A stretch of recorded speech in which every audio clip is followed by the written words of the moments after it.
Hey, Sarah. Hi. Good evening, everybody out there. Thank you all for attending tonight. My name is Dr. Sarah Mercurio, and I'm the current president of RIVMA. Tonight, we're here to discuss a proposed document for the legislation regarding Rhode Island veterinary technician licensure that's been drafted by members of the RIVMA board. This document is the product of months of hard work by a select committee from our board. Everyone here tonight should have a full copy of the legislation, and hopefully you've all had a chance to read it. We're going to begin by having Nick Raimondi, who's the legislative chair of the Rhode Island Veterinary Technician Association, speak for a couple of minutes, stating RIVTA's position on this proposed document. Following this, Dr. Joyce Gifford will provide background information and an update on the current status of technician licensure in Rhode Island. Next, Dr. Ralph Pratt will discuss the scope of practice for veterinary technicians and veterinary assistants that is laid out in this document. And finally, Dr. Katie Lomonaco will review the potential pathways for licensure that we are proposing. Once we're done presenting, we will open up the floor to questions. We ask that you put your questions into the chat room, which Dr. Chris Hannafin will monitor. We'll do our best to get everyone's questions answered. Due to the size of this meeting, we will have microphones turned off and we will read the questions aloud and then respond. So with that, I'm going to go ahead and turn it over to Nick. Good evening. Thank you for the opportunity to speak on behalf of the Rhode Island Vet Tech Association. My name is Nick Raimondi, and I am the legislative chair for the Legislative Committee for RIVTA. Over the past 2 years, RIVTA and RIVMA have worked together through a joint task force on veterinary technician advancement. While we are aligned with many aspects of this effort, RIVTA must respectfully voice our opposition to one significant component: the creation of a permanent alternative pathway to veterinary technician credentialing that does not require graduation from an AVMA accredited program. Our position reflects the overwhelming consensus of the RIVTA board, the legislative committee, and the membership. In fact, a survey of our members showed that fewer than 17% support the creation of a permanent alternative pathway. The greatest support was for a temporary, time-limited option, allowing currently experienced non-credentialed technicians already working in Rhode Island the opportunity to become licensed. This compromise would safeguard our existing workforce while preserving long-term educational standards. RIVTA agrees with NAFTA's position that all credentialing should include graduation from an accredited program, passing the VTNE, and a defined scope of practice. Why is accreditation so important? Because it ensures quality, consistency, and accountability in veterinary technician education. Allowing hands-on skills to be verified by any veterinary practice without AVMA oversight poses a serious risk. The AVMA requires all off-campus training sites to be formally evaluated and monitored. Ignoring the standard threatens both educational outcomes and, more important, animal welfare. Some argue that if a candidate can pass the VTNE, it should not matter how they are trained. But we believe that passing a test is not a substitute for a rigorous standardized curriculum. Using that analogy, if the same logic applied to vets, should we then allow experienced technicians to take the NAVLE and become vets? Examining the history of the nursing field in the early 20th century, alternative pathways were gradually phased out in favor of accredited training as it became clear that non-accredited education led to lower standards of care. We believe veterinary technology is on that same trajectory and that Rhode Island should look forward, not backward. Finally, we want to reassure our colleagues that all CVTs, regardless of route, will be grandfathered in. It also allows experienced non-credentialed technicians to working in their current roles with little to no change. Our goal is not exclusion, it's evolution. We urge RIVMA to reconsider the proposal for a permanent alternative pathway and to join us in supporting a compromise that strengthens the profession without sacrificing its future. Thank you.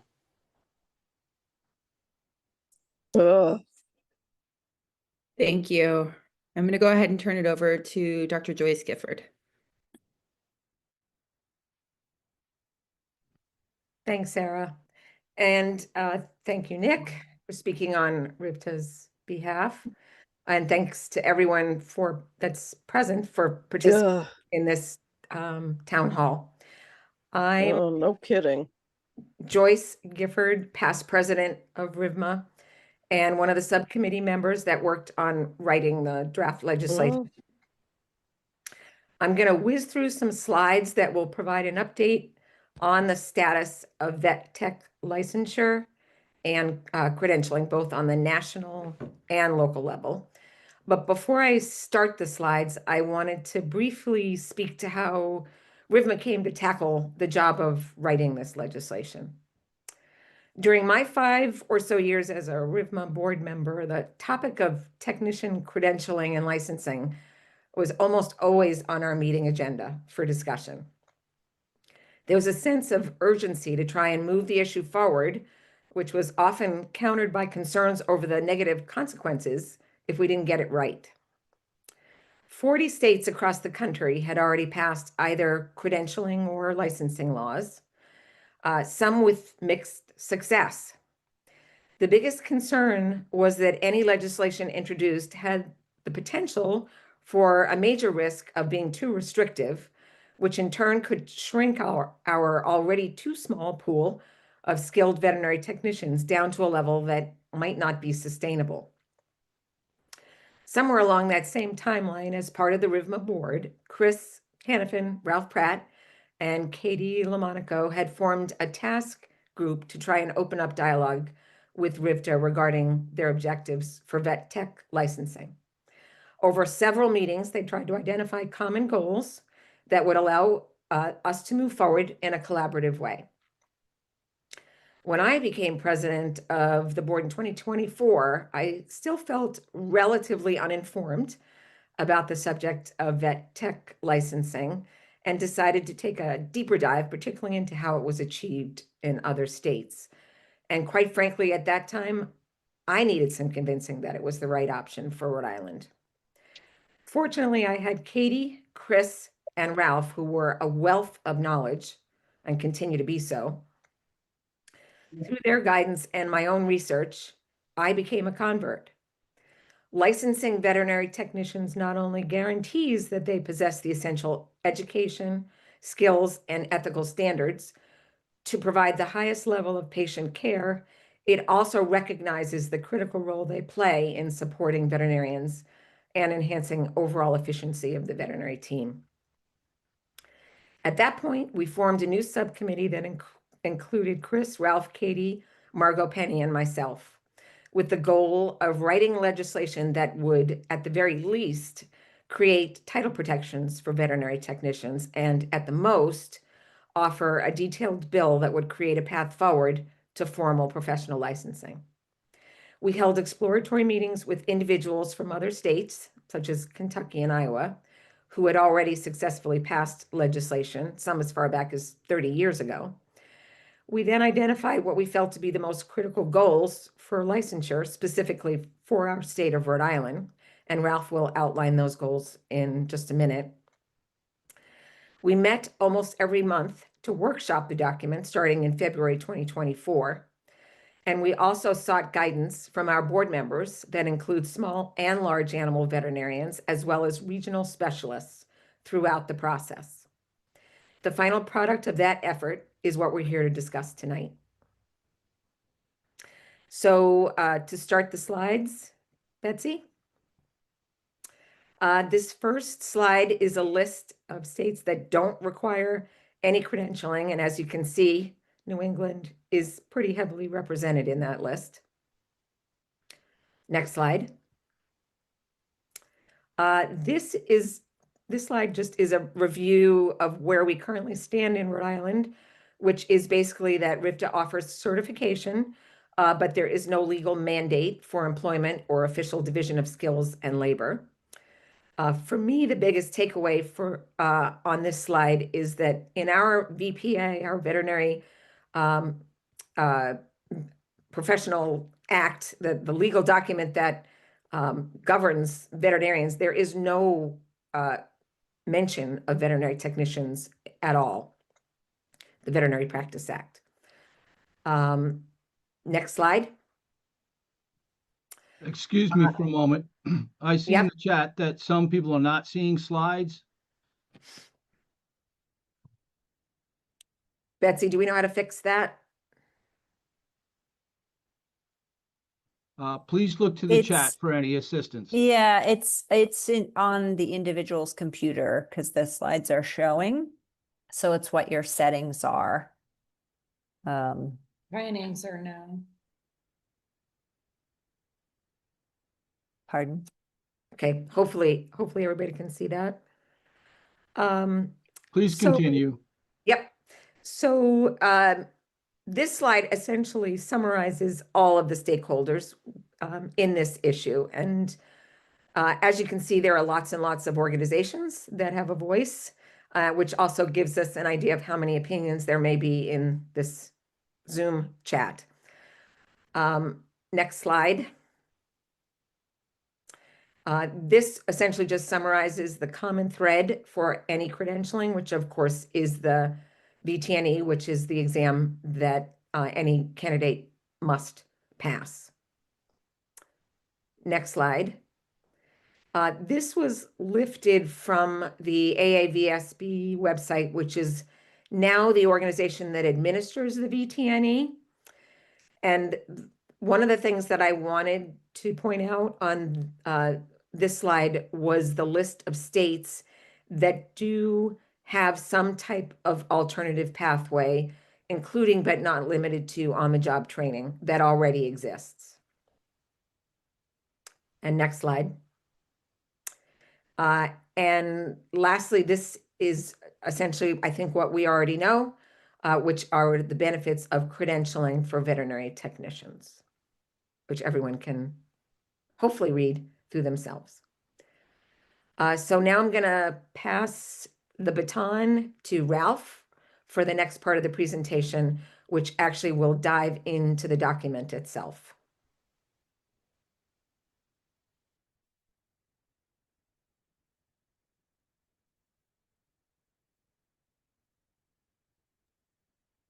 Ralph, you're muted.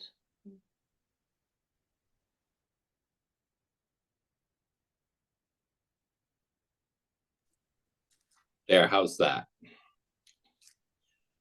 Okay, the goals that the working group developed when we first started approaching vet technician licensing. Well, the first thing, when we first looked at it, we were 3 years ago, we were considering just adding definitions of veterinary technician and veterinary technology to the Practice Act, along with title protections. And I think there might have been a survey that went out like 3 years ago. That's when we were first looking at this. And since then, it's become obvious that technician licensure will come eventually, and that we should work out the details in a way that's beneficial to the entire workforce, and rather than let the legislature impose something. So we decided to approach full licensure, and full licensure accomplishes goal one, I think, better than anything else, protects the professional title, because the state's not really invested in protecting a title if they don't require, if it doesn't have licensure. Licensure is the means by which they regulate professions. So it's better protection with licensure. From the veterinarian's point of view, or from the public's point of view, since the practice of veterinary technology requires the direction of a veterinarian within a VCPR, it protects veterinary medicine and the public as well, particularly in cases where either a credentialed or non-credentialed person offers services to the public that without veterinary oversight. Parts 3 and 4 here are pretty self-explanatory.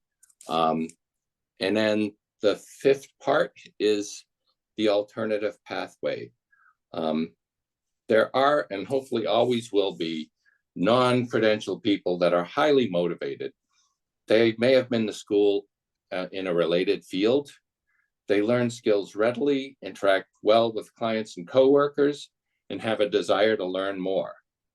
However, they may have student loans or family obligations that make it impossible to go back and complete an accredited veterinary technician program. In private practice, we find these people to be extremely valuable to veterinary medicine and feel that they should have an opportunity to advance their career. The value of these people has already been proven, as many CVTs in Rhode Island have been certified via an alternative pathway, and they're excellent. Also, our vet assistants are excellent as well. So we look forward to hearing from the many veterinarians, assistants, and CVTs that are seeing this document for the first time. The document was not widely shared before last week, but we know you've heard a lot about it. Let's move on to the definitions. So the 3 definitions here: levels of supervision. These are stolen straight from other states. And the 4th definition for emergency care, also stolen from other states. I'm not going to read through those. You can pretty well figure them out. Next slide, please. Definition of the practice of veterinary technology. There's also, that's with the help of RIVMA that we got these definitions. Is there another slide?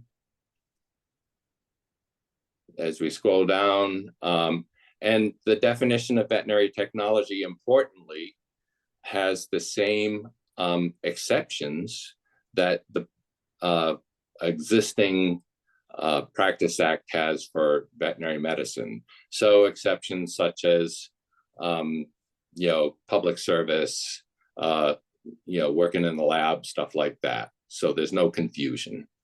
Then we have the licensed veterinary technician as a definition. Importantly, we spell out what a veterinary assistant is, so that, because the scope of practice doesn't work unless you have, unless you define that. And then the rest of the definitions, again, lots of help from the RIVMA legislative committee on that. And then as we move on, we'll move on to the scope of practice. And the scope of practice probably took about at least 6 months of work. We did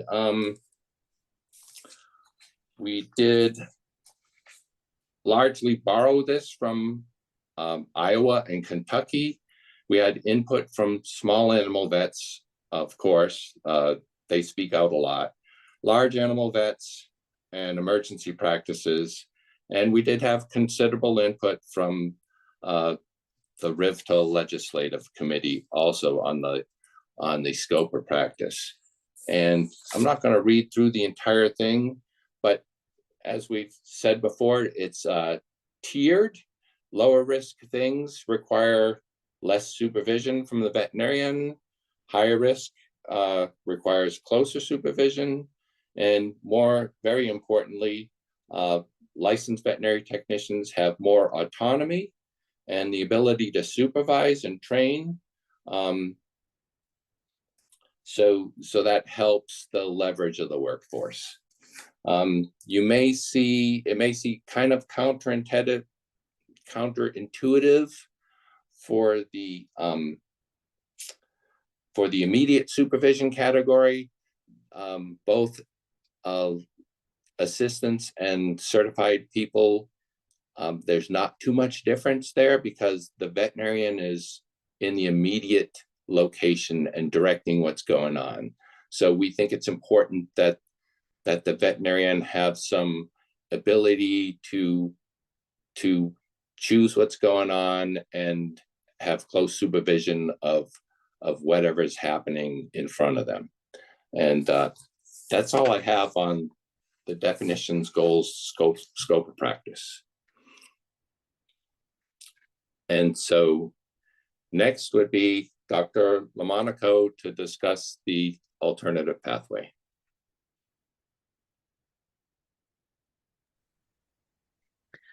Hi, everyone. So I just have this one slide here, which kind of gives us a good overview of what we've determined would be qualifications required to to be eligible to pass the VTNE via an alternative pathway.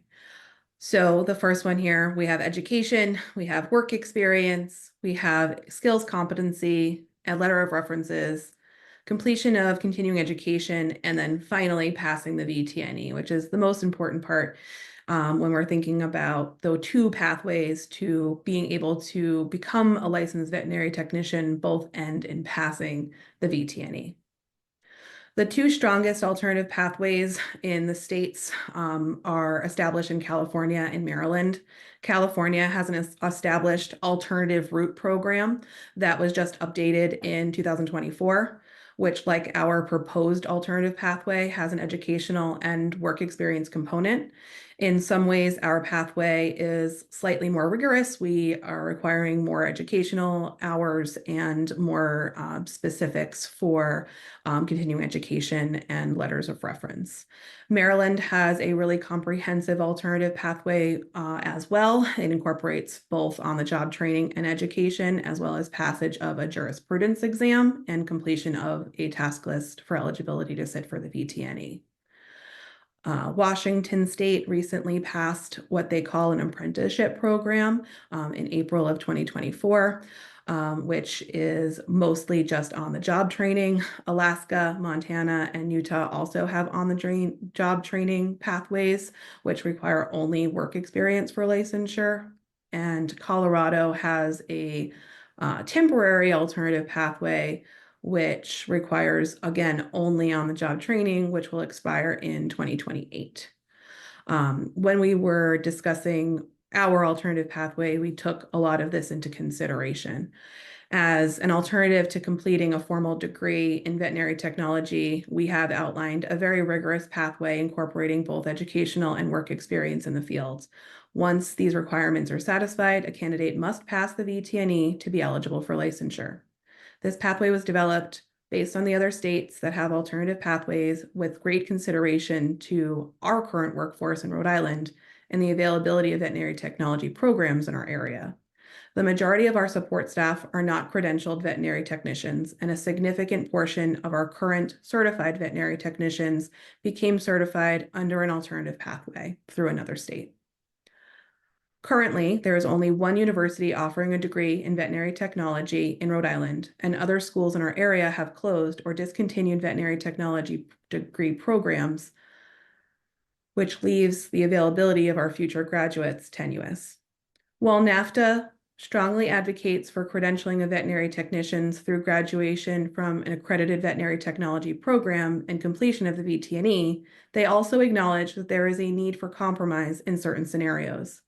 Given the statistics of our current workforce, lack of access to accredited veterinary technology programs, high demand for support staff, and a largely skewed veterinary practice towards small animal medicine, Rhode Island exemplifies a scenario for compromise.